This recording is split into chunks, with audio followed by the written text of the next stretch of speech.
اس کے اندر کوئی سماعت کی اور بصارت کی کوئی رمق باقی ہوگی تو اس کو ہدایت ملے گی. لیکن اگر اس کا رویہ یہ ہو جس وقت ہم ایسے آیت نمبر 80 میں پڑھ رہے ہیں انک لا تسمع الموتى ولا تسمع الصم الدعاء اذا ولوا مدبرین، کہ نہ تو آپ مرے ہوئے کو سنا سکتے ہیں، نہ ایسے شخص کو سنا سکتے ہیں کہ جس کو پکارا جائے اور وہ منہ پھیر کے چلا جائے. کیا ممکن ہے کہ ہم کسی ایسے شخص کو جس کو ہم بتا رہے ہوں، ایک بات سمجھا رہے ہوں اور وہ اٹھ کے چلا جائے؟ بہت غصہ آتا ہے، بہت نامناسب لگتا ہے. اور یہ یقین ہو جاتا ہے کہ یہ شخص سننے کے لیے سمجھنے کے لیے نہیں آیا تھا، یہ صرف بس اس نے 5 منٹ گزارنے تھے یا 10 منٹ گزارنے تھے یا دن گزارنے تھے یا سال گزارنے تھے، یہ چلا گیا. اور یہ زندگی ہے پوری جس کے بعد کے فیصلہ ہونا ہے کہ جنت یا جہنم، اور اس کے بعد کی زندگی جو ہے وہ ختم نہیں ہوتی. وما انت بہاد العمی عن ضلالت، تو آپ اندھے کو جبکہ وہ گمراہی میں پڑے ہو تو آپ اس کو کہاں سے ہدایت دیں گے؟ ان تسمو الا من یؤمن بآیاتنا فهم مسلمون، آپ تو صرف اسی کو سنا سکتے ہیں جو ہماری آیتوں کے اوپر ایمان لے کے آئے اور اس کو تسلیم کرے. تو ہدایت کے لیے سب سے پہلا پیرامیٹر، ہدایت کے لیے سب سے پہلا پیرایا یہی ہے کہ وہ شخص جو ہے خود سننا چاہتا ہو، سمجھنا چاہتا ہو، اپنی کان اپنی آنکھیں کھولے. اور راہ ہدایت کے بارے میں اللہ تعالیٰ مزید فرماتے ہیں کہ ایک آج کل دیکھیے ہماری امت میں ہم لوگوں کے اندر ایک وبا ہے کہ جی ہمیں علم نہیں ہوگا تو بچے رہیں گے، ہمارے پاس علم نہ ہو تو کوئی بات نہیں، یہ تو اچھی بات ہے. تو اگر ہمیں علم مل گیا، ہمیں ایک چیز سمجھ آ گئی تو پھر ہم سے پوچھ کچھ زیادہ ہوگی، اس سے بہتر ہے تو ہم سیکھیں ہی نہ. اور اللہ فرماتے ہیں وَيَوْمَ نَحْشُرُ مِنْ كُلِّ أُمَّةٍ فَوْجًا مِمَّن يُكَذِّبُ بِآيَاتِنَا فَهُمْ يُوزَعُونَ. اس دن ان سارے لوگوں کو اکٹھا کیا جائے گا جو آیات کی تکذیب کر رہے تھے. کیوں کر رہے تھے؟ حَتَّى إِذَا جَاءُوا قَالُوا أَكَذَّبْتُمْ بِآيَاتِي وَلَمْ تُحِيطُوا بِهَا عِلْمًا.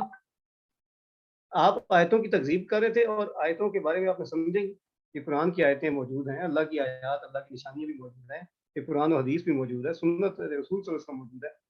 تو اس کو سمجھنا نہ جو ہے یہ بذات خود ایک جرم ہے. ایک مسلمان کے لیے تو یہ بدرجہ اتم جرم ہے کہ وہ اللہ کی آیتوں کو نہ سمجھے. کہ اللہ کی نعمت ہے، اتنی بڑی نعمت کہ اللہ نے مسلمانوں کے گھر پیدا کی، بنے بنائے مسلمان ہے، اور پھر اسلام کو سمجھا ہی نہیں، چلا ہی نہیں اس راستے.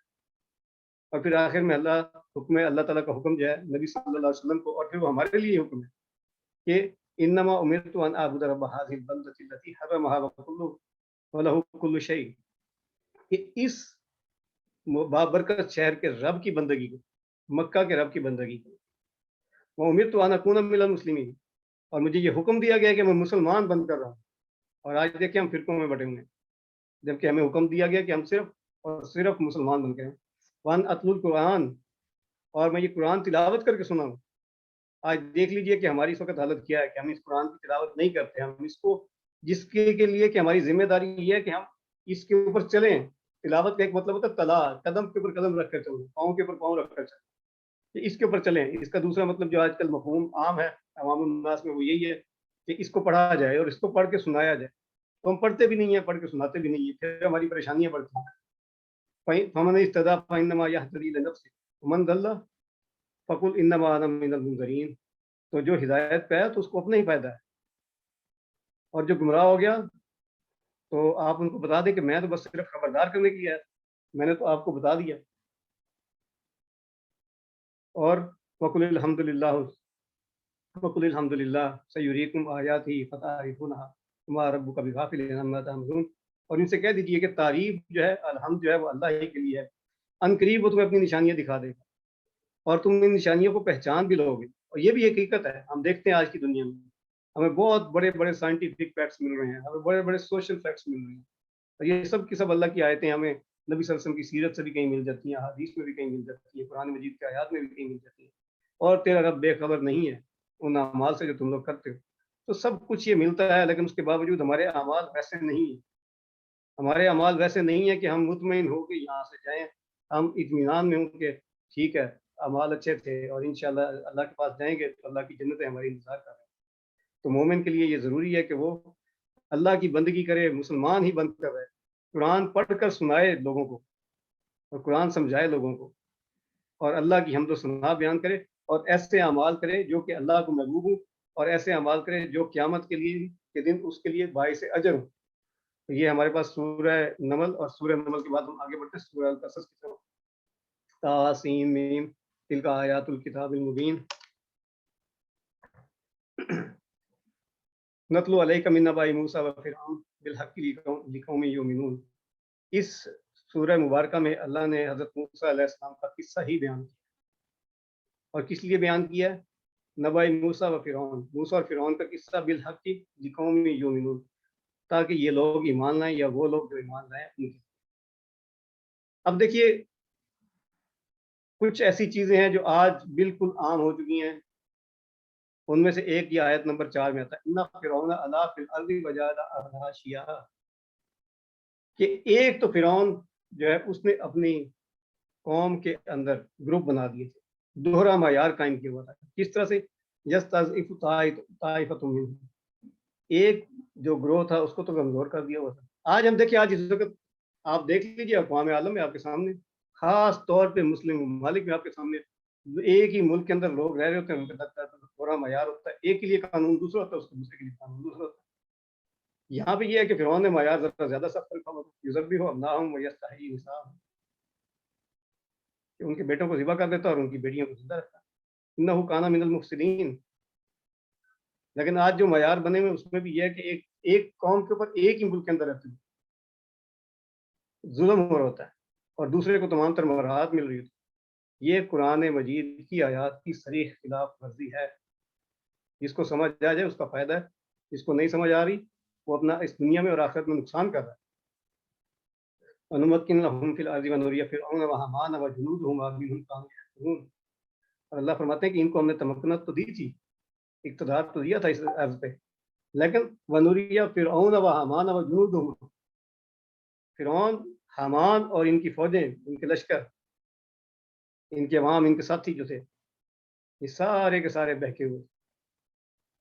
آج ہمارے یہاں یہ بھی ایک چیز قائم ہے کہ کوئی بات نہیں، یہ تو جو اوپر سے آرڈر ملتا ہے، یہ عام جو ہوتے ہیں لوگ انہوں نے تو بس اس کی اطاعت ہی کرنی تھی. نہیں، فرعون و حامان و جنودہما، آگے بڑھیں گے قانون خاتین، کہ سب کے سب یہ خطا کار تھے.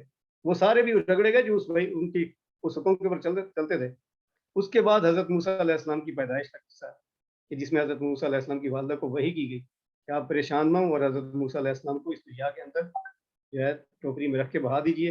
اور اس کے بعد حضرت موسیٰ علیہ السلام کو فرعون کے لوگوں نے دریا سے لیا اور اس کے بعد وہ محل میں پہنچے. یہ سارا کیونکہ واقعہ ہمیں بالکل معلوم ہے، اس سے آگے بڑھتے ہیں. اگلا جو واقعہ آتا ہے اس میں نمبر 2 میں وہ قصہ ہے کہ جس میں حضرت موسیٰ علیہ السلام نے ایک شخص کو قتل کیا. اب وہ شخص 2 اشخاص لڑ رہے تھے اور ایک کو نے جو کہ حضرت موسیٰ علیہ السلام کی قوم سے تھا اور بادی النظر میں آ رہا تھا کہ یہ مظلوم، اور اس نے حضرت موسیٰ علیہ السلام سے کہا کہ میری مدد کیجیے. تو آپ آگے بڑھے اور آپ نے دوسرے شخص کو ایک مکہ مارا تو بس بہت ہو گیا. لہذا وہاں پہ یہ بات آ گئی کہ انہوں نے قتل کر دیا. اس دن تو بات دب گئی، لیکن اگلے دن پھر وہی شخص لڑ رہا تھا. اور جب حضرت موسیٰ علیہ السلام دوبارہ اس کے پاس آگے بڑھے تو اس شخص نے حضرت موسیٰ علیہ السلام کے خلاف بات بھی کی اور یہ بھی کہہ دیا کہ آپ نے تو کل بھی قتل کیا. اور بات جو ہے وہ محل تک پہنچ گئی. اور جو کل کا قتل تھا اس کے تو بہرحال لوگ تلاش کیے جا رہے تھے اور حضرت موسیٰ علیہ السلام کو اس میں نام بھی آ گیا. اور اس کے بعد حضرت موسیٰ علیہ السلام نے ایک دعا بھی کی اور ایک ارادہ بھی کیا، اور یہ دعائیں ہم پڑھتے بھی ہیں. رب انی ظلمت نفسی فاغفر لی فغفر لہ انہ هو الغفور الرحیم، کہ اے اللہ میں نے اپنے نفس پر ظلم کر دیا، آپ میری مغفرت فرما دیں. اور حضرت موسیٰ علیہ السلام نے جو ارادہ فرمایا، قال ربی بما انعمت علی فلن اکون ظہیرا للمجرمین، کہ جیسے آپ نے میرے اوپر اپنی نعمتیں فرمائی ہیں میں اب کبھی مجرموں کا مددگار نہیں ہوں گا. یہ دیکھیے قرآن مجید میں ہمیں یہ بار بار کہا جا رہا ہے کہ مجرموں کا ساتھ نہیں دینا، ظالموں کا ساتھ نہیں دینا. اور یہی بات جو ہے حضرت موسیٰ علیہ السلام اسی چیز کا ارادہ بھی فرما رہے ہیں. وجاء رجل من اقصى المدینہ یسعی قال یا موسیٰ ان الملأ یأتمرون بک، کہ اب آپ کے لیے ارادہ کیا ہوا ہے جو سردار ہیں جتنے وہ اب آپ کو ڈھونڈ رہے ہیں. ایک شخص آیا اور اس نے حضرت موسیٰ علیہ السلام کو کہا کہ میں اب آپ کو نصیحت کر رہا ہوں کہ آپ اس شہر سے نکل جائیں، کیونکہ یہ لوگ اب آپ کے قتل کے در پہ ہیں، یہ آپ سے کل والے واقعے کا بدلہ لینا چاہتے ہیں. بات حضرت موسیٰ علیہ السلام سے وہاں سے ہجرت کی. اور اس وقت حضرت موسیٰ علیہ السلام کو یقینی طور پہ اس چیز کا اندازہ نہیں تھا کہ ان کی ہجرت کس ڈائریکشن میں جائے گی. اور وہ وہاں سے مدین پہنچے. مدین میں پہنچے تو وہاں پہ دیکھا کہ لوگ ہیں اور وہ اپنی چرواہے ہیں سب کو سب، اور وہ پانی پلا رہے ہیں اپنے جانوروں کو. اور 2 خواتین علیحدہ کھڑی ہیں. اور وہ نہیں پلا رہی, آپ نے ان سے پوچھا کہ آپ کا کیا معاملہ. ان خواتین نے کہا کہ یہ لوگ جب پلا کے چلے جائیں گے تو اس کے بعد ہم پلا سکتی ہیں, کیونکہ یہ لوگ جو ہیں وہ طاقتور ہیں, اب ہم ان کے سامنے تو ہم خواتین ہم کچھ بھی نہیں کر سکتے. حضرت موسیٰ علیہ السلام نے ان سے یہ تعاون کیا کہ ان کی بکریوں کو یا ان کے ریوڑ کو پانی پلایا اور بھیج دیا ان کا. اور اس حسن سلوک کے بعد حضرت موسیٰ علیہ السلام کی دعا بھی آتی ہے کہ آپ وہاں سے الگ ہو کے بیٹھ کے فسقا لہما ثم تولى الى الظل, ایک سائے میں آرام سے جا کے بیٹھ گئے. فقال ربی انی لما انزلت الی من خیر فقیر. تو حضرت موسیٰ علیہ السلام نے یہ دعا فرمائی. اور اس کے بعد ان وہ خواتین جو ہیں وہیں حضرت موسیٰ علیہ السلام سے کہا کہ آپ, ہمارے والد صاحب آپ سے ملنا چاہتے ہیں. اور حضرت موسیٰ علیہ السلام کو وہاں لے گئی, اور جو وہاں پہ حضرت موسیٰ علیہ السلام کے ساتھ بات چیت ہوئی اور سب معاملہ وہاں پہ ذکر کیا, اور ان خواتین نے یہ بتایا کہ ہم نے ان کو بہت امانت دار اور قوی اور طاقتور ہم نے ان کو پایا. اور اس کے بعد ان صاحب نے, اور یہ مشہور ہو چکا ہوا ہے مختلف جگہوں پہ کہ حضرت شعیب علیہ السلام سے, بہرحال حضرت شعیب علیہ السلام نہیں تھے, لیکن مدین کے علاقے میں کوئی بزرگ موجود تھے بہرحال, کیونکہ حضرت شعیب علیہ السلام کا اور حضرت موسیٰ علیہ السلام کا جو وقت ہے وہ بہت ڈفرینٹ ہے, اس میں غالباً سینکڑوں سالوں کا گیپ ہے. تو اس کے بعد حضرت موسیٰ علیہ السلام کے ساتھ انہوں نے معاہدہ فرمایا اور کہا, تو فرمایا قال انی اريد ان انکحک احدی ابنتی ہاتین علی ان تاجرنی ثمانیہ حجج, کہ میں یہ چاہتا ہوں کہ 8 سال کے لیے آپ میرے پاس رہیں اور میں اپنی ایک بیٹی کا آپ کے ساتھ جو نکاح کر دیتا ہوں. اور حضرت موسیٰ علیہ السلام نے اس کو تسلیم فرمایا. اور پھر یہ ہے کہ اس میں حضرت موسیٰ علیہ السلام نے احسان کا معاملہ کیا کہ 8 سال کی بجائے حضرت موسیٰ علیہ السلام وہاں پہ 10 سال رہے. ایک صحابی نے حضرت محمد صلی اللہ علیہ وسلم سے پوچھا کہ حضرت موسیٰ علیہ السلام نے پھر کیا فیصلہ کیا, 8 سال یا 10 سال؟ تو نبی صلی اللہ علیہ وسلم نے فرمایا کہ اللہ کے رسول جو ہے وہ احسان کا معاملہ کرتے ہیں, لہذا حضرت موسیٰ علیہ السلام وہاں پہ 10 سال رہے. اور انہی آیات میں آپ دیکھیں تو شریعت کے 2 قدیم پہلو بھی ہمیں ملتے ہیں. ایک یہ کہ ایک ٹائم پہ ایک بہن سے شادی کی جا سکتی ہے, 2 یا زیادہ بہنوں تو 2 سے یا زیادہ سے شادی نہیں کی جا سکتی, اور یہی بات اللہ نے اپنی سنت قدیم میں یا شریعت قدیم میں بھی رکھی ہے. اور جب بھی کوئی معاہدہ ہو تو اس کا گواہ ہو. اب وہاں پہ اگر کوئی لکھنے والا نہیں تھا تو انہوں نے گواہ جو ہے وہ اللہ کو مقرر کر لیا. اب ہم دیکھتے ہیں آیت نمبر 28 میں واللہ علی ما نقول وکیل, کہ ہم جو یہ بات کر رہے ہیں اس کا گواہ جو ہے ہمارے درمیان وہ ہمارا رب ہے. اس کے بعد جو ہے واقعہ وادی یمن کے حضرت موسیٰ علیہ السلام وہاں اپنی بیوی کے ساتھ اپنی فیملی کے ساتھ رہے, اور ایک وقت میں آپ نے فیصلہ کیا واپس مصر آنے کا. اور فلما آتاها نودي من شاطئ الوادي الايمن في البقعة المباركة من الشجرة ان یا موسیٰ, کہ حضرت موسیٰ علیہ السلام کو اللہ تعالیٰ کی طرف سے ندا آئی انی انا اللہ رب العالمین, کہ میں اللہ ہوں رب العالمین. اور حضرت موسیٰ علیہ السلام وہاں متوجہ ہوئے. اور اس کے بعد حضرت موسیٰ علیہ السلام کو اللہ نے 2 معجزات عطا فرمائے. ایک معجزہ جو ہے وہ عصا کا معجزہ ہے, جس میں کہ حضرت موسیٰ علیہ السلام جب بھی عصا پھینکتے تھے تو وہ سانپ بن جاتا تھا. اور دوسرا معجزہ جو ہے وہ آپ کے بازو میں اللہ نے فرمایا کہ اپنا ہاتھ جو ہے وہ اپنے بغل سے باہر نکالیے تو یہ چمکتا ہوا ہو جائے گا, اور جس کو ہم کہتے ہیں ید بیضا. تو یہ 2 معجزات اللہ نے عطا فرمائے, اور پھر یہ کہا کہ اب آپ جائیے اور فرعون کو دعوت دیجیے. اور حضرت موسیٰ علیہ السلام نے کہا کہ فرعون جو ہے وہ ظالم ہے اور اس کے ساتھ میرا ایک معاملہ بھی, ایک قتل کا معاملہ بھی ہے. تو ایک تو آپ میرے جو ہے میرے بھائی حضرت ہارون علیہ السلام ان کو میرے ساتھ میرا ہم نوا مقرر کر دیجیے. اللہ تعالیٰ نے حضرت موسیٰ علیہ السلام کی یہ درخواست بھی قبول فرمائی, اور پھر ان سے کہا کہ اب آپ دونوں جو ہیں جا کے فرعون کو دعوت دیں. اور پھر اس کے بعد جو معاملہ ہے وہ حضرت موسیٰ علیہ السلام کے دربار میں پہنچنے کا. وقال فرعون یا ایھا الملأ ما علمت لکم من الہ غیری. جب حضرت موسیٰ علیہ السلام نے فرعون کو دعوت دی اللہ کی طرف تو فرعون نے اپنے سرداروں سے کہا یا ایھا الملأ ما علمت لکم من الہ غیری, کہ میرے علاوہ آپ کسی معبود سے واقف ہیں؟ یہ سراسر جھوٹ ہے. وہ لوگ واقف تھے, ان سے پہلے حضرت یوسف علیہ السلام وہاں پہ حکمران رہے تھے. ہم آگے پڑھیں گے سورہ مومن کے اندر یہ بات کہ حضرت یوسف علیہ السلام کی دعوت کے بعد یہ لوگ سب کے سب اس دعوت کو قبول کرتے ہوئے آگے بڑھے تھے. پھر یہ قوم بگڑ گئی دوبارہ, پھر ان کے حالات بگڑ گئے, دوبارہ فرعونوں کی حکومت آ گئی. اور اس کے بعد یہ سٹیج آ گئی کہ وہ سمجھتا ہے کہ اس کے علاوہ کوئی معبود ہی نہیں ہے, حالانکہ معبود تو اللہ کے علاوہ کوئی نہیں. اور پھر کیا ہوا, انہوں نے تکبر کیا. اب فرعون اور اس کے ساتھ ان کے سرداروں کا رویہ وہی, ایک تو یہ ملا وہ سردار, دوسرے فرعون کے ساتھ حامان اور اس کے ساتھ ملا وستکبر وهو وجنوده في الارض بغیر الحق وظنوا انهم الینا لا یرجعون. ایک تو ان لوگوں نے تکبر کیا، خود فرعون اور حامان نے تکبر کیا، ہوا وجنودہ اور اس کے سرداروں نے اور اس کے لشکریوں نے، وجنودہ اور اس کی افواج، اس کے ساتھ پیادے جو ہیں فی الارض، ان سب نے تکبر کیا بغیر حق وظنوا انهم الینا لا یرجعون، اور ان کا گمان یہ تھا کہ ان کو بلایا نہیں جائے گا واپس. تو اس لیے اکثر یہ بات سننے کو ملتی ہے کہ نہیں یہ تو کوئی بات نہیں، یہ تو جناب میجر صاحب کا آرڈر تھا، اور یہ تو کرنل صاحب کا حکم تھا، اور یہ تو جناب ایس ایچ او صاحب نے فرمایا تھا، اور یہ پرائم منسٹر صاحب نے کہا تھا، تو یہ جو نیچے کام کر رہے ہیں ان کا تو کوئی قصور نہیں. نہیں، یہ سب کے سب قصوروار ہیں، یہ جو لشکری ہوتے ہیں یہ سب کے سب قصوروار ہوتے ہیں، اور یہ قصورواری ان کی یہاں پہ قرآن مجید کی آیات میں واضح ہے. فَأَخَذْنَاهُ وَجُنُودُهُ فَنَبَذْنَاهُمْ فِي الْيَمِّ فَانظُرْ كَيْفَ كَانَ عَاقِبَةُ الظَّالِمِينَ. اللہ فرماتے ہیں کہ ان کے ساتھ جو معاملہ پیش آیا تو ان کو اور ان کے لشکریوں کو بھی وجنودہ، وہ جو ان کے ساتھی تھے جن کے بل پہ یہ فرعونیاں دکھاتے ہیں، یہ لشکری، یہ نیچے والے لوگ یہ نہ ہو تو ان کے اوپر جو کھڑے ہوئے یہ سردار یہ کچھ بھی نہیں ہے. یہ جو نیچے کے لوگ ہوتے ہیں یہی آج کے دور میں بھی دیکھیں تو یہی ان کو الیکٹ کر کے اور سلیکٹ کر کے جو ہے وزیر اعظم بناتے ہیں اور گورنر بناتے ہیں اور اس طرح کے لوگوں کو لے کے آتے ہیں. فَأَخَذْنَاهُ وَجُنُودُهُ فَنَبَذْنَاهُمْ فِي الْيَمِّ. اللہ کہتے ہیں کہ ان کو اور ان کے لشکریوں کو پکڑا اور ان کو غرق کر دیا پانی کے اندر. فَانظُرْ كَيْفَ كَانَ عَاقِبَةُ الظَّالِمِينَ. دیکھیے کیا انجام ہوا ان لوگوں کا، ظالم. اور اس کے بعد رکوع نمبر 5 میں نبی صلی اللہ علیہ وسلم کی رسالت کے حق میں اللہ تعالیٰ نے بڑے بہترین دلائل فرمائے ہیں. وَمَا كُنْتَ بِجَانِبِ الْغَرْبِ إِذْ قَضَيْنَا إِلَىٰ مُوسَىٰ الْأَمْرَ وَمَا كُنْتَ مِنَ الشَّاهِدِينَ. اللہ تعالیٰ فرماتے ہیں کہ یہ لوگ تو جو اوٹ پٹانگ باتیں کریں آپ کے خلاف، آپ کو کچھ بھی کہتے پھر، لیکن آپ ایک چیز دیکھیے کہ آپ اس وقت تو وہاں پہ موجود نہیں تھے جب حضرت موسیٰ علیہ السلام کے اوپر وہی نازل ہو رہی تھی، جب ان کو یہ احکامات مل رہے تھے.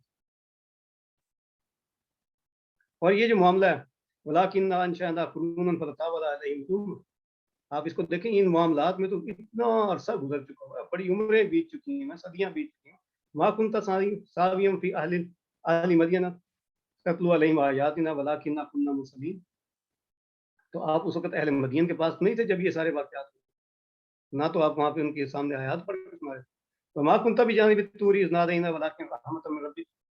تو یہ جب طور کے معاملات ہو رہے تھے وہاں پر تو آپ موجود ہیں.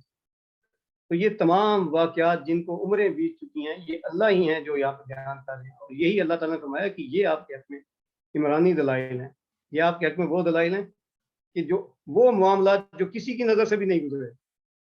حضرت موسیٰ علیہ السلام کے جو مدین میں معاملات ہیں وہ بنی اسرائیل کی نظر سے تو نہیں گزرے. جو طور کا واقعہ ہے وہاں پہ تو صرف اللہ ہے اور اللہ کے رسول حضرت موسیٰ علیہ السلام، اور تیسرا تو کوئی نہیں ہے وہاں. تو جو وہ واقعات ہیں اللہ بتا سکتے ہیں اور اللہ اپنے رسول کو بتائیں، اور تو کسی کو معلوم بھی نہیں ہے. وہ باقی لوگ اٹکل پچو کرتے ہیں، ان کو تو اٹھ پٹانگ باتیں کرتے ہیں، ان کو کچھ بھی نہیں ہے. لیکن اللہ فرماتے ہیں کہ یہ تو آپ کے اوپر اللہ کا رحم ہے، یہ تو وہ کتاب ہے اور وہی ہے جو ہم آپ کے پاس، اور یہ واقعات ہیں جو آپ کے پاس بیان کیے جا رہے ہیں. لیکن ہدایت کا طالب ہونا یہ کیسے ہوگا؟ اور فرماتے ہیں کہ یہ جو اہل کتاب ہیں وَإِذَا يُتْلَىٰ عَلَيْهِمْ قَالُوا آمَنَّا بِهِ إِنَّهُ الْحَقُّ مِن رَّبِّنَا إِنَّا كُنَّا مِن قَبْلِهِ مُسْلِمِينَ. اہل کتاب جب ان کے پاس ایمان پیش کیا جاتا ہے، ان کے پاس یہ دین پیش کیا جاتا ہے، تو وہ اس کو قبول کرتے ہیں اور وہ کہتے ہیں ہم تو پہلے بھی مسلمان تھے. کیوں؟ کیونکہ وہ پہلے بھی نیکی کے راستے پر چل رہے تھے. اولئک یؤتون اجرهم مرتين بما صبروا ويدرؤون بالحسنة السيئة ومما رزقناهم ينفقون. تو اللہ فرماتے ہیں کہ ان کو دوہرا اجر ملے گا. یہی بات ہم پیچھے سورہ آل عمران میں بھی پڑھ کے آئے ہیں کہ اہل کتاب اگر ایمان لے کے آتے ہیں تو ان کو دوہرا اجر ملے گا. ایک تو وہ پہلے صالح اعمال کر رہے تھے، اور مزید یہ کہ وہ نبی صلی اللہ علیہ وسلم کی امامت کے اوپر، رسالت کے اوپر ایمان لے کے، اور کیا ہے کہ انہوں نے صبر کیا اور وہ نیکی جو ہے برائی سے کے بجائے نیکی کا کام کرتے ہیں. وَمِمَّا رَزَقْنَاهُمْ يُنْفِقُونَ، اور وہ انفاق کرتے ہیں. إِنَّكَ لَا تَهْدِي مَنْ أَحْبَبْتَ وَلَٰكِنَّ اللَّهَ يَهْدِي مَن يَشَاءُ وَهُوَ أَعْلَمُ بِالْمُهْتَدِينَ. اور ایک ایسا معاملہ جو آج ہم اپنی زندگی میں اکثر دیکھتے ہیں، ہم چاہتے ہیں کہ فلاں ہمارے عزیز اقارب ہیں، ہمارے کولیگز ہیں، ہمارے ساتھ جابز کر رہے ہیں لوگ، یہ اسلام قبول کر لیں. ہمارے بچے ہوتے ہیں، ہمارے دوست ہوتے ہیں، ہم چاہتے ہیں کہ یہ ہدایت کے راستے پہ آئے. غلط کام کر رہے ہوتے ہیں، ہم ان کو چاہتے ہیں کہ ہمارے ساتھ یہ شانہ بشانہ ہمارے ساتھ چلے. لیکن اللہ فرماتے ہیں کہ ایسا نہیں ہو سکتا. انک لا تہدی من احببت، آپ جس کے بارے میں محبت رکھتے ہیں، آپ جس کو چاہتے ہیں، اس کو ہدایت نہیں ملے گی، ہدایت اسی کو ملے گی، ولکن اللہ یہدی من یشاء، ہدایت اسے ملے گی جس کو ہدایت کے لیے اللہ چاہتا ہے، یا جو خود اپنے لیے ہدایت چاہتا ہے۔ تو ہدایت کا طالب ہونا جو ہے یہ امپورٹنٹ ہے، اور چونکہ اہل کتاب بھی ہدایت کے طالب ہیں، اس لیے ان کو دوہرا اجر ملا، اور ہم میں سے بھی اگر کوئی شخص ہدایت کے راستے پر چلے تو اللہ کے پاس اجر کی کوئی کمی نہیں۔ اور پھر اللہ فرماتے ہیں کہ آپ دیکھ لیجئے یہ اکثر ہدایت پہ نہ آنے کی ایک بڑی ریزن کیا ہوتی ہے؟ معاشرت۔ ہم جابس کے اندر، ہم اپنی کمائیوں کے اندر، ہم اپنی آمدنی کے سرکل میں، ہم اوور ٹائم کے چکر میں، یا اور اس طرح کے دیگر معاملات کے اندر ہمارے پاس ٹائم ہی نہیں بچتا کہ ہم دین کے راستے پہ ہیں، ہم سوچ بچار کریں، ہم قرآن کے اوپر آئیں، ہم حدیث کے اوپر آئیں، کیونکہ ہماری معیشت ہماری جان نہیں چھوڑتی، ہمارے دماغ سے باہر نہیں نکلتی۔ تو اللہ فرماتے ہیں دیکھ لیجیے کم اہلکنا من قریۃ بطرت معیشتھا، دیکھ لیں کتنی بستیاں پڑی ان کی معیشتیں تباہ ہو گئے، کیا رہ گیا ان میں؟ فتلک مساکینہم لم تسکن من بعدہم الا قلیلا، ان کے محلات دیکھ لیں، وہاں پہ کوئی رہنا پسند ہی نہیں کرتا۔ آج کون ہے، کون صاحب ہے جو آج جا کے کہتا ہو کہ میں موہنجو دڑو میں رہنا چاہتا ہوں؟ آج کون ہے جو آد اور سمود کی بستیوں میں جا کے رہنا پسند کرتا ہے؟ بڑے بڑے وہاں پہ محلات تھے، سب کچھ تھا۔ وَكُنَّا نَحْنُ الْوَارِثِينَ، یہ جتنا کچھ بھی ہے اللہ فرماتے ہیں اس کے وارث ہم ہیں۔ یہ تمام کائنات، یہ تمام نظام، یہ جتنی معیشت ہے، یہ محلات ہیں، یہ باقی سب کچھ جو کچھ بھی ہے، وارث اللہ کی ذات ہے۔ وَمَا كَانَ رَبُّكَ مُهْلِكَ الْقُرَىٰ حَتَّىٰ يَبْعَثَ فِي أُمِّهَا رَسُولًا يَتْلُو عَلَيْهِمْ آيَاتِنَا وَمَا كُنَّا مُهْلِكِي الْقُرَىٰ إِلَّا وَأَهْلُهَا ظَالِمُونَ، اور تیرا رب بستیوں کو ہلاک کرنے والا ہرگز نہ تھا جب تک کہ ان کے مرکز میں ایک رسول نہ بھیجے۔ مرکزی بستی میں ایک رسول، جیسے کہ مکہ میں تشریف لائے تھا، جو ان کو ہماری آیات سناتا، اور ہم بستیوں کو ہلاک کرنے والے ہرگز نہ تھے جب تک کہ ان کے رہنے والے ظالم نہ ہو جاتے۔ اور اب آپ دیکھ لیجئے ہمارے پاس رسول صلی اللہ علیہ وسلم آ چکے ہیں، اور ان کا پیغام تمام کائنات میں پھیلا ہوا، تو اس لحاظ سے ہمارے اوپر حجت تمام ہے۔ اور دوسری بات یہ کہ جب تک کہ ان کے رہنے والے ظالم نہ ہو جاتے۔ اب آپ یہ بھی دیکھ لیجئے کہ ہمارے یہاں اس وقت ظلم اور عدل کی کیفیت کیا چل رہی ہے۔ اگر ہم لوگ ظلم کے اوپر قائم رہے تو پھر اللہ کا عذاب بھی جو ہے ہمارے ساتھ ساتھ جس طرح سے چلتا چلا جا رہا ہے ایسے ہی رہے۔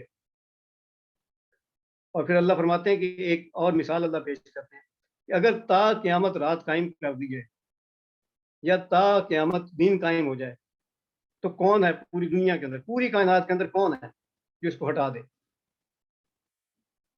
اگر اللہ یہ فیصلہ کر لیں کہ آج یہاں سے رات قائم ہوگی اور قیامت تک رات ہی رہے گی، سورج کو اللہ تعالیٰ بے نور کر دیں، تو کوئی ہے جو سورج کو جا کے روشنی دے اور وہاں پہ ہمیں کوئی دن ملے؟ اور اللہ فیصلہ کر لیں کہ دن ہی قائم ہو جائے، سورج ساکت ہو جائے، زمین کے اوپر کھڑا ہو جائے، تو کوئی ہے جہاں پہ پوری کائنات کے اندر کوئی ہے جو سورج کو ہلا دے اور کہنے کہ کبھی تو ان کے لیے رات بھی ہونی چاہیے؟ اس لیے اللہ فرماتے ہیں وَمِن رَحْمَتِهِ جَعَلَ لَكُمُ اللَّيْلَ وَالنَّهَارَ لِتَسْكُنُوا فِيهِ وَلِتَبْتَغُوا فِيهِ مِنْ فَضْلِهِ وَلَعَلَّكُمْ تَشْكُرُونَ۔ تو اللہ کی یہ جو نعمتیں، ان کا کفران نہیں کرو۔ یہ دن اور رات کی ہی نعمت اگر صرف، اور یہ دیکھیے دن اور رات کی نعمت جو ہے ایک ایسی نعمت ہے جس کو ہم کبھی محسوس بھی نہیں کرتے، جس کا ہمیں کبھی ادراک ہی نہیں ہوتا، کیونکہ یہ ایک ایسی نعمت ہے جو مسلسل آ رہی ہے جا رہی ہے۔ اور یہ دن اور رات کی نعمت جو ہے اس میں ساتھ ایک بہت بڑی نعمت ہے وقت کی نعمت، جس کی ہم کبھی قدر نہیں کرتے۔ اللہ فرماتے ہیں کہ یہ جو نعمت ہے یہ تو تمہارے لیے سکون بھی ہے، رات کو تمہیں سکون ملتا ہے، اور دن میں تم اللہ کا فضل بھی تلاش کرتے ہو، اللہ کو تشکر، تاکہ تم اللہ کا شکر ادا کرو۔ تو انسان اگر شکر ادا کرنے کی بجائے پرانے نعمت پہ اڑ جائے، وقت ضائع کرے اور ان نعمتوں کا ادراک نہ کرے، تو کیا ہوگا؟ وہ خود بھی ہلاک ہو جائے گا، اور وہ بذات خود دنیا کا طالب بن جائے گا۔ تو اس کے بعد اللہ نے یہ واقعہ قارون بیان کیا کہ قارون اس وقت کے لوگوں کا ایک امیر ترین شخص تھا، فرعونیوں کا ساتھی تھا۔ تو اس کو جب لوگوں نے دیکھا، اور جب لوگوں نے اس کو کہا کہ تم صدقہ کرو، خیرات کرو، تو اس نے کہا کیوں میں صدقہ کروں، کیوں خیرات کروں؟ یہ سارا علم تو میرے پاس، یہ دولت تو میرے پاس میرے علم کی وجہ سے آئی۔ اس کو اپنے علم کے اوپر اور اپنی دولت کے اوپر بڑا مان اور بڑا فخر،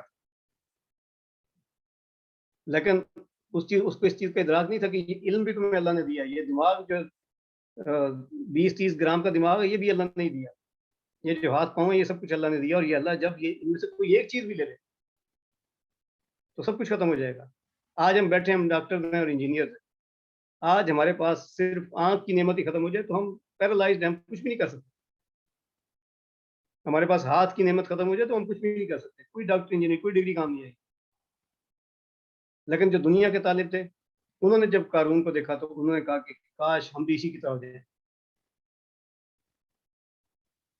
وہ یہ چاہ رہے تھے کہ کیونکہ دیکھیں آج اکثر ہمیں سننے کو ملتا ہے یار فلانے کی لاٹری نکلی ہوئی ہے, ہماری بھی لاٹری نکل ہے نا تو پھر بڑا مزہ آئے گا. کسی طرح سے بڑی سی گاڑی ہو جائے نا, اور یہ ہو جائے وہ ہو جائے تو بڑا مزہ آئے گا, تو یہ ہو جائے گا. تو دنیا کی طلب میں رہتے ہیں انسان, تو اس وقت بھی دنیا کی طلب میں تھے. یا لیت لنا مثل ما اوتی قارون انہ لذو حظ عظیم, کاش کہ ہم بھی قارون کی طرح ہو جائیں, ہمارے پاس بھی ایسے خزانے رہتے ہیں, بڑا مزہ آئے گا. انہ لذو حظ عظیم.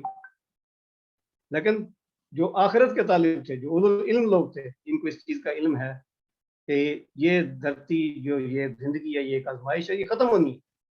اس آزمائش کے ختم ہونے کے فوراً بعد ہمارے ساتھ ان تمام نعمتوں کا ہم نے جواب دیا. وقال الذین اوتوا العلم ویلکم ثواب اللہ خیر. وہ جن کو علم دیا اللہ نے تو وہ کیا کہتے ہیں تمہاری تباہی ہو, اللہ کے پاس تو اس سے بہت بہتر چیز ہے. بوجہ لمن آمن وعمل صالحا ولا یلقاها الا الصابرون. لیکن یہ ملے گی کیسے؟ ایمان لے کے آؤ, عمل صالح کرو اور صبر کرو. اور اس کے بعد یہ واقعہ پیش آیا کہ قارون کو جب اللہ نے پکڑ لیا اس کے غرور کی وجہ سے, اس کے تکبر کی وجہ سے, اور انفاق نہ کرنے کی وجہ سے, کہ لوگوں نے اس کو کہا کہ صدقہ خیرات کرو, اس نے کہا میں نے نہیں کرنا, یہ میرا اپنا کمایا ہوا. اور قارون کو اللہ نے دھنسا دیا اور اس کے گھر کو بھی تباہ کر دیا, وہ بھی دھنس دیا. تو وہ لوگ اب جو کل بیٹھ کے یہ کہہ رہے تھے کہ کاش ہم بھی قارون کی طرح ہو جاتے, تو وہ کہتے لولا امن اللہ علینا لخسف بنا, شکر ہے ہم بچ گئے, اگر اللہ ہم پر احسان نہ کرتا تو ہم بھی اسی کی طرح دھنس جاتے. اور یہ اللہ کا احسان ہے کہ وہ لوگ بچ گئے, ان کو مہلت مل گئی, ان کو عقل آ گئی, ان کو ہدایت مل گئی. ایک واقعہ سے انہوں نے سیکھ لیا کہ ہمارے لیے زندگی کا صحیح راستہ یہ ہے. اور ہم لوگ بھی اس وقت خوش قسمت ہیں جو زندہ ہیں اس وقت, جن کو اس کورونا کی وبا کے دوران مہلت عمل ملی. ہم لوگ بھی خوش قسمت ہیں, ہمارے کئی ساتھی جو ہیں وہ جا چکے ہیں, اس میں ہمارے بڑے جید ساتھی, ہماری بڑی محنتیں کرنے والے ڈاکٹر رات بھی جا چکے ہیں, اس میں ہمارے ایسے ایسے ساتھی بھی جا چکے ہیں جن کی بنیاد پہ پورے ادارے چلتے تھے. ٹھیک ہے, لیکن ہم اس وقت زندہ ہیں, ہمیں مہلت ملی ہوئی ہے. تو یہ جو مہلت ملی ہوئی ہے اس سے ہمیں فائدہ اٹھانا چاہیے. اور پھر آخری رکوع میں اللہ تعالیٰ نے ہمیں یاد دلانے کی ہے, ان الذی فرض علیک القرآن, قرآن تم پر فرض ہے. یہ بالکل ویسے ہی فرض ہے جس طرح ہم کہتے ہیں کہ کلمہ نماز روزہ زکوٰۃ حج, یہ بالکل ویسے ہی فرض ہے. اور پھر اللہ نے نبی صلی اللہ علیہ وسلم کی تائید فرمائی ہے, ان کی رسالت کی تائید فرمائی ہے کہ آپ کا انجام جو ہے وہ بہترین انجام ہے. آپ کے ساتھ اس وقت جو معاملہ پیش آ رہا ہے, مکہ کے لوگ ظلم ستم اور یہ ساری ترش بیانی ہو رہی ہے, یہ سب کچھ, اس سے آپ جھکیں گے نہیں. آپ کو ایک وقت میں وہ کچھ ملے گا جس پہ یہ سب لوگ پچھتائیں گے. وما كنت ترجو ان يلقى اليك الكتاب, آپ کتاب کے امیدوار نہیں تھے. نبی صلی اللہ علیہ وسلم خود تو نہیں مانگ رہے تھے کہ مجھے ایک کتاب دی جائے, میرے پاس ایک قرآن ہونا چاہیے. اللہ کہتے ہیں آپ نے تو کبھی یہ سوچا نہیں تھا کہ آپ کو نبی بنایا جائے گا, تو نبی بنانے کے بعد آپ کے ساتھ کس طرح کے معاملات پیش ہیں. اللہ فرماتے ہیں کہ آپ کے اوپر فضل ہے اللہ کا. اور ایک ہدایت جو پہلے آئی اور اب دوبارہ, فلا تکونن ظہیرا للکافرین, کافروں کے مددگار نہ بنو. یہی دعا حضرت موسیٰ علیہ السلام کر رہے تھے کہ میں اب ظالموں کے مددگار نہیں بنوں گا. اور پھر رب کی جو دعوت ہے اس سے نہیں رکنا. یہ اللہ کا قرآن جو ہے اس کو پہنچانا ہے, فرض ہے نا, ایک چیز فرض ہے تو اس کو پھیلانا ہے. اس میں فرض ہی ہے کہ اس کو پڑھا جائے, اس کو لوگوں کو بتایا جائے, اس کے اوپر عمل درآمد کیا جائے, اس کے اوپر عمل درآمد کرایا جائے, اس کو نافذ کیا جائے, اس کو بطور قانون لیا جائے, اس کو بطور ریاست لیا جائے, اس کو بطور سیاست لیا جائے. اور پھر اللہ فرماتے ہیں وَدْعُ إِلَىٰ رَبِّكَ وَلَا تَكُونَ مِنَ الْمُشْرِكِينَ، اور اپنے رب کی دعوت کی طرف پکارو اور مشرکوں میں شامل نہ ہو جائے. وَلَا تَدْعُ مَعَ اللَّهِ إِلَٰهًا آخَرَ لَا إِلَٰهَ إِلَّا هُوَ كُلُّ شَيْءٍ خَالِقٌ إِلَّا وَجْهُ لَهُ الْحُكْمُ وَإِلَيْهِ تُرْجَعُونَ. اور اللہ کے سوا ساتھ کسی دوسرے معبود کو نہ پکارو، اس کے سوا کوئی معبود نہیں ہے، ہر چیز ہلاک ہو جانے والی ہے سوائے اس کی ذات کے. فرمان روائی اسی کی ہے اور اسی کی طرف تم سب پلٹائے جاؤ. تو اس بات کے اوپر، اس ہدایت کے اوپر ہمارے لیے جو یہ ہدایت ہے کہ قرآن کو ہم پکڑیں اور کافروں کے مددگار نہ ہوں اور مشرکوں میں کبھی بھی شامل نہ ہوں، اور یہ کہ اس قرآن کو لوگوں کے درمیان پھیلائیں. اس کے ساتھ اس سورہ مبارکہ کا اختتام ہوتا ہے اور ہم آگے بڑھتے ہیں. ہمارے پاس سورہ العنکبوت کے 4 رکوع ہیں. یہ ایک مسلسل امتحان ہے یہ زندگی. ہم میں سے اکثر لوگ یہ سمجھتے ہیں کہ ہم بخشے بخشائے ہیں چونکہ ہم مسلمانوں کے گھر پیدا ہو گئے ہیں، لہذا ہمیں ٹینشن لینے کی ضرورت نہیں. ہم چونکہ مسلمانوں کے گھر پیدا ہو گئے ہیں لہذا ہمیں تو چھوٹی جانا نہ. ہم تو بالکل بنی اسرائیل کی طرف ایسے ہی سوچتے ہیں کہ ہم نے تو چند دن کے لیے جہنم میں جانا ہے اور پھر ہمیں نکال کے ایک غوطہ دے کے نکال کے بھیج دیا جائے گا، چلو جنت جاؤ جاؤ عیاشی کرو. کیا ہم سوچیں، کیا ہم واقعی یہی اگر اصول ہو کہ ایک گھر میں ایک شخص پیدا ہو، تو جو آج ہم اپنی سیاست میں باتیں کرتے ہیں کہ جی یہ دیکھیں وہ فلاں گھر میں پیدا ہو گیا تو اس کا یہ حق ہے کہ وہ حکمران بن جائے، ہمیں غلط لگتا ہے نا یہ بات. تو یہ بات بھی غلط ہے کہ یہ ہمارا حق ہے کہ ہم اس گھر میں پیدا ہو گئے لہٰذا ہم جنت میں جائیں گے. حسب الناس ان یترکوا ان یقولوا آمنا وهم لا یفتنون. کیا لوگ یہ سمجھتے ہیں کہ بس انہوں نے یہ کہہ دیا ہم ایمان لے کے تو بس ان کو آزمایا نہیں جائے گا، بس وہ بچ گئے؟ نہیں، ایسا نہیں ہے. اللہ تعالیٰ فرماتے ہیں وَلَقَدْ فَتَنَّا الَّذِينَ مِن قَبْلِهِمْ، اس سے پہلے لوگ جو ہیں ان کو بھی آزمایا گیا ہے. فَلَيَعْلَمَنَّ اللَّهُ الَّذِينَ صَدَقُوا وَلَيَعْلَمَنَّ الْكَاذِبِينَ. ان کو بھی آزمایا گیا، اللہ نے آزمایا کہ ان میں سے سچے کون ہیں اور ان میں سے جھوٹے کون ہیں. منہ سے کہہ دینا، منہ سے کہہ بھی دیا لا الہ تو کیا سے، دل و نگاہ مسلمان نہیں تو کچھ بھی نہیں. منہ سے یہ کہہ دیا کہ جی ہم سچے ہیں اور ہم جناب مسلمان ہیں. تو عبداللہ بن ابی بھی تو یہی کہتا تھا، اس کا نام بھی عبداللہ تھا، اس کے بچے تو صحابی تھے. ہمارے پاس تو وہ والی باتیں بھی نہیں ہیں کرنے کے لیے. تو ہم بخشے بخشائے نہیں ہیں، یہ آزمائش ہے، یہ امتحان ہے. اس امتحان میں سے اپنے آپ کو کامیاب کرانے کے لیے وہ سارے کے سارے پیرامیٹر جو ہیں وہ اچیو کرنے پڑیں گے جو اللہ تعالیٰ نے ہماری زندگی میں رکھے ہیں. اور پھر آیت نمبر 8 میں آتا ہے وَوَصَّيْنَا الْإِنسَانَ بِوَالِدَيْهِ حُسْنًا. اللہ فرماتے ہیں کہ ہم نے یہ انسان کو ہدایت کی ہے، وصیت کی ہے کہ اپنے والدین کے ساتھ بہت اچھا سلوک کرے. لیکن وَإِن جَاهَدَاكَ لِتُشْرِكَ بِمَا لَيْسَ لَكَ بِهِ عِلْمٌ فَلَا تُطِعْهُمَا. لیکن اگر وہ یہ کہیں تم شرک کرو ایسا جس کے تمہیں علم نہ ہو پھر ان کی اطاعت نہیں کرنا. ایک طرف اللہ اچھائی کا حکم دے رہے ہیں، احسان کا حکم دے رہے ہیں، لیکن دوسری طرف اللہ بتا رہے ہیں کہ نہیں، شرک نہیں کرنا، احسان بھی کریں ان کے ساتھ، اپنے سماجی معاملات میں معاشرتی معاملات میں بہت اچھا سلوک کریں، لیکن اللہ کی زندگی اللہ کے معاملے میں بالکل شرک نہیں کرنا. کیونکہ یہ جو زندگی آپ کو اور آپ کے والدین کو دی گئی ہے یہ آزمائش ہے. آپ بھی آزمائے جا رہے ہیں کہ سچا کون ہے اور جھوٹا کون ہے، اور آپ کے والدین بھی آزمائے جا رہے ہیں اور آپ کی اگلی نسلیں بھی آزمائی جائیں گی. الیہ مرجعکم فانبئکم بما کنتم تعملون. کیونکہ آپ سب نے آنا ہے اللہ کی طرف، پھر وہ بتائے گا کیا کرتے رہے. والدین نے بھی آنا ہے، بچوں نے بھی آنا ہے. اور یہاں پہ آیت نمبر 10 اور 11 میں نا ایک بہت امپورٹنٹ معاملہ ہے. بعض اوقات لوگ اپنی خود ساختہ اس طرح کی باتیں گاڑ لیتے ہیں کہ جی دیکھیں فلاں کام کیا تھا نا تو اس کا نقصان پھر یہ ہو گیا، لہذا یہ چیز صحیح نہیں ہے. اس کی مثال یہ ہو کہ ایک شخص کو آپ نے دعوت دین کی، وہ ہدایت کے راستے پہ آنے لگا، تو ہدایت کے راستے پہ آ رہا تھا اور کبھی کسی نے کوئی مار دیا، کوئی نقصان ہو گیا، کوئی ایکسیڈنٹ ہو گیا، تو اس نے خود سے ایک چیز بنا لی، ایک ہوا سا کھڑا کر لیا کہ نہیں یار اس راستے پہ اگر میں چلتا ہوں نا تو نقصان ہوتا ہے، مار بھی پڑتی ہے، ایکسیڈنٹ ہو جاتا ہے اور معاملات ہو جاتے ہیں. اس کا مطلب یہ راستہ ٹھیک نہیں ہے، کوئی اور تلاش. وَمِنَ النَّاسِ مَن يَقُولُ آمَنَّا بِاللَّهِ فَإِذَا أُوذِيَ فِي اللَّهِ جَعَلَ فِتْنَةَ النَّاسِ كَعَذَابِ اللَّهِ. کہ جو لوگ یہ کہتے ہیں کہ ہم ایمان لائے اللہ کے پر، اور جب ہم ان کو اللہ کے راستے میں کوئی تکلیف پہنچتی ہے یا لوگوں سے کوئی تکلیف پہنچتی ہے تو لوگوں سے جو پہنچنے والی تکلیف ہے اس کو وہ لیتے ہیں کا عذاب اللہ، بالکل عذاب اللہ کی طرح لیتے ہیں.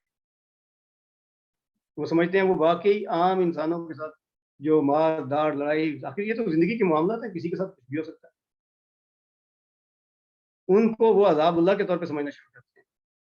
وَلَئِن جَاءَ نَصْرٌ مِّن رَّبِّكَ لَيَقُولُنَّ إِنَّا كُنَّا مَعَكُمْ، اور اللہ کی طرف سے کوئی مدد آ جائے تو وہ آپ کیا جائیں گے کہ ہم تو آپ کے ساتھ. کیونکہ اب تکلیف کوئی نہیں آ رہی نا، اب تو مل رہا ہے، اب تو ریوارڈ مل رہے ہیں. ہاں کوئی تھوڑی سی پریشانی آ جائے تو پھر بھی ہوگا علیہ صلی اللہ علیہ بما فی صدور العالمین، تھوڑی سی پریشانی آئے تو بس پھر وہ ٹوٹ جائیں گے، واپس چلے جائیں گے. اللہ فرماتے ہیں کہ اللہ تم پورے تمام لوگوں کے، تمام عالمین کے دلوں سے واقف نہیں ہے. وَلَا يَعْلَمَنَّ اللَّهُ الَّذِينَ آمَنُوا وَلَا يَعْلَمَنَّ الْمُنَافِقِينَ، اللہ جو ہے وہ ایمان لانے والوں سے بھی واقف ہے اور اللہ منافقین سے بھی واقف ہے کہ جو یہ منافقین چھوٹی چھوٹی باتوں پہ ٹوٹ کے علیحدہ ہو جاتے ہیں. اور پھر اس کے بعد معاملہ آیا کہ اللہ فرماتے ہیں ان تکذبوا فقد کذب امم من قبلکم وما علی الرسول الا البلاغ المبین. اور نبی صلی اللہ علیہ وسلم کو تسلی دے رہے ہیں کہ اگر آپ کو جھٹلاتے ہیں تو اس سے پہلے بھی جو جھٹلاتے ہیں. اور پھر ابداع اور تخلیق کی مثال دی اللہ.